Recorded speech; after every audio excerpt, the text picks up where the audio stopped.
สวัสดีวันนี้ครูซอจะมาสาธิตการสอนต่อจิ๊กซอว์ให้กับเด็กอ่อนที่เริ่มเรียนใหม่และเด็กใหญ่ที่สามารถเข้าใจขั้นตอนในการต่อจิ๊กซอว์แล้วเอามาเบิ่งวิธีการสอนต่อจิ๊กซอว์สำหรับเด็กอ่อนกันก่อนเลยจะมีอยู่2สเต็ปนำกันก็คือ 1. ครูต้องเป็นฝ่ายที่เฮ็ดให้น้องเบิ่งก่อนและ 2. เมื่อครูต่อแล้วครูต้องเอาจิ๊กซอว์ให้กับน้องหลังจากนั้น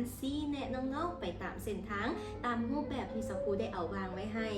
สำหรับการสอนเด็กใหญ่นั่นก็คือครูต้องได้สังเกตนักเรียนถ้านักเรียนเข้าใจในคอนเซปต์การต่อจิ๊กซอว์แล้วครูสามารถแนะนำได้เลยว่ามื้อนี้เขาจะมาต่อจิ๊กซอว์จากแผ่นและต่อจิ๊กซอว์เป็นรูปหยังเส้นมื้อนี้เขาจะต่อจิ๊กซอว์8แผ่นเด้อลูกเด้อจิ๊กซอว์นี้เป็นรูปโตเป็ดชิจิดะวันนี้เรามาต่อจิ๊กซอว์พร้อมกันเลยแล้วยืนแผ่นจิ๊กซอว์ให้กับน้องๆหลังจากนั้นครูก็ต้องค่อยๆสังเกตและแนะทางเพื่อให้น้องๆได้เข้าใจได้ไวขึ้นนี่ก็คือการสอนต่อจิ๊กซอว์สำหรับเด็กน้อยที่เริ่มเรียนใหม่และเด็กใหญ่ที่สามารถเข้าใจคอนเซปต์แล้วโดยต่อไปเราจะมาเบิ่งวิธีการสาธิตสอนจิ๊กซอว์ตัวจริงกับครูสอนเลยเด้อสำหรับเด็กอ่อนวันนี้เราจะมาต่อจิ๊กซอว์น้ำกันเด้อลูกเด้อจิ๊กซอว์วันนี้มีเป็นรูปหมากคายมี2สิ้นน้ำกันนะลูกเนาะให้พวกลูกใช้2มือในการคว่ำลงเด้อคว่ำลงปึ๊บแล้วปีนขึ้นจับแล้วปีนขึ้นจับแล้วปีนขึ้นหลังจากนั้นให้ผู้ปกครองพาน้องสังเกตเบิ่งเด้อนี่หัวของเราอยู่ใส่นอโอ้หัวของเราเป็นแบบนี้หมุนหมุนหมุนหมุนกึ๊บคือกันเลยต่อไปขาของเราอยู่ใส่ขาของเราคือกันเลยเอาขามาวางใส่เด้อลูกเด้อกึ๊บแทบแทบแทบนี่เป็นการต่อจิ๊กซอว์หลังจากนั้นเอาให้น้องๆได้เลย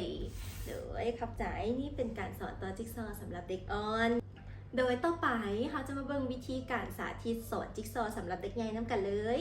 วันนี้ครูซอจะพาไปต่อจิ๊กซอว์เด้อลูกเด้อจิ๊กซอว์ของเราจะมีทั้งหมด8แผ่นน้ำกันซึ่งเป็นรูปตัวเป็ดเนาะพวกลูกต่อได้เลย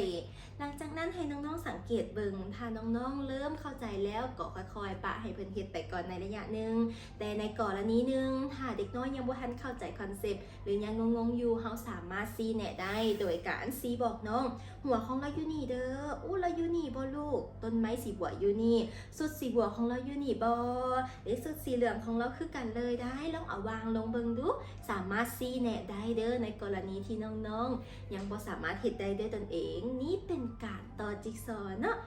ที่สำคัญครูต้องได้สังเกตนักเรียนของตนเองเพราะว่าจะหาก็เริ่มเรียนใหม่หรือว่าเรียนได้โดนแล้วถ้าน้องๆยังไม่เข้าใจคอนเซ็ปต์ในการต่อจิ๊กซอว์ครูก็ต้องได้เป็นฝ่ายสาธิตให้เบิ่งก่อนในทุกๆครั้งก่อนจะเริ่มต่อจิ๊กซอว์